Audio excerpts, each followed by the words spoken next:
Hi everybody, this is the Josie and Monroe Show. This is Josie, and this is Monroe. We're going to read books. Today we're reading Broom on the Broom. Room on the Broom by Julia Donaldson. It's her favorite book, huh? Here we go.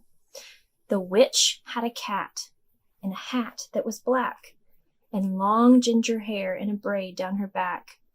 How the cat purred and how the witch grinned as they sat on their broomstick and flew through the wind.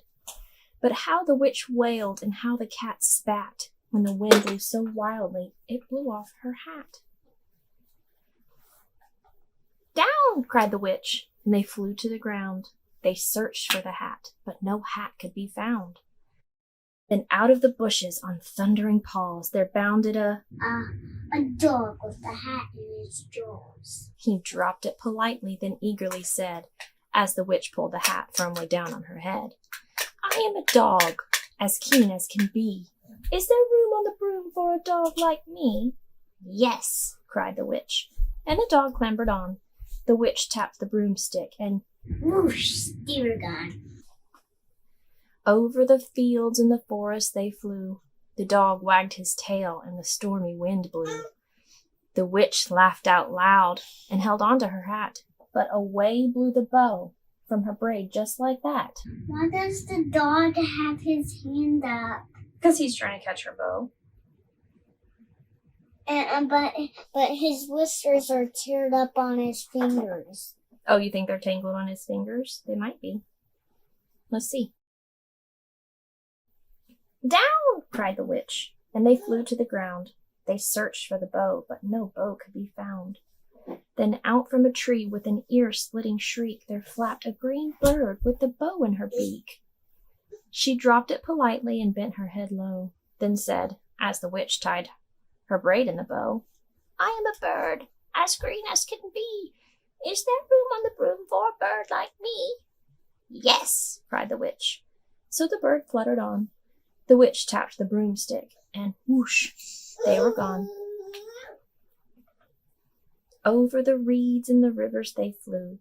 The birds shrieked with glee, but the stormy wind blew. They shot through the sky to the back of beyond. The witch clutched her bow, but let go of her wand. "Down!" cried the witch, and they flew to the ground. They searched for the wand, but no wand could be found. What's that? Those are sheep. Some sheep. Yeah. Then all of a sudden, from out of a pond, leaped a dripping wet frog with a dripping wet wand. He dropped it politely, then said with a croak, as the witch dried the wand on a fold of her cloak, "I am a frog, as clean as can be. Is there room on the broom for a frog like me?" "Yes," cried the witch. So the frog bounded on. The witch tapped the broomstick, and whoosh! Over the moors and the mountains they flew. The frog jumped for joy, and the balloon's flapping too. Down fell the cat and the dog and the frog. Down they went tumbling into a bog. The witch's half broomstick flew into a cloud, and the witch heard a roar that was scary and loud. "I am a dragon, as mean as can be, and which with French fries tastes delicious to me." "No!" cried the witch, flying higher and higher. The dragon flew after her, breathing out fire. "Help!" cried the witch, flying down to the ground. She looked all around, but no help could be found. The dragon drew near with a glint in his eyes, and he said, "Just this once I'll have witch without fries." Uh-oh. But just as he planned to begin on his feast, I say, it has a horrible. Hold on. From out of a ditch rose a horrible beast.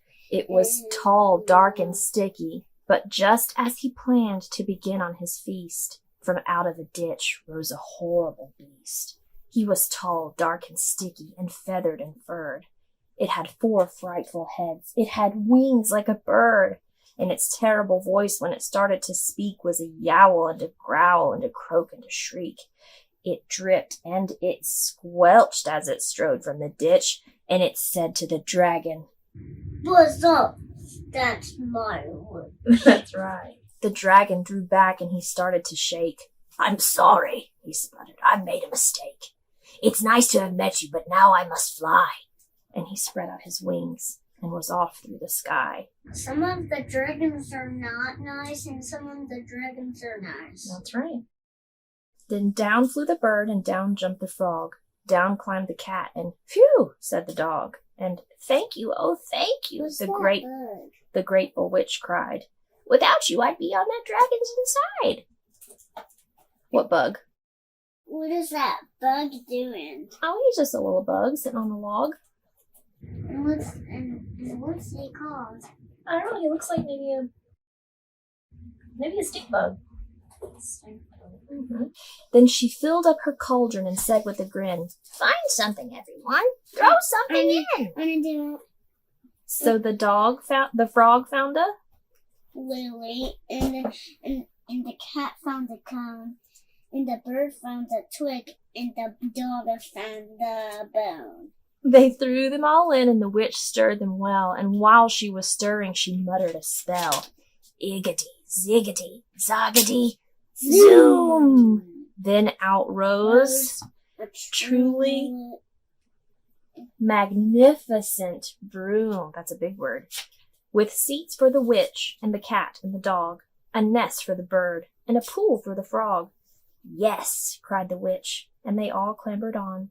The witch tapped the broomstick, and whoosh, steamer gone. that's right.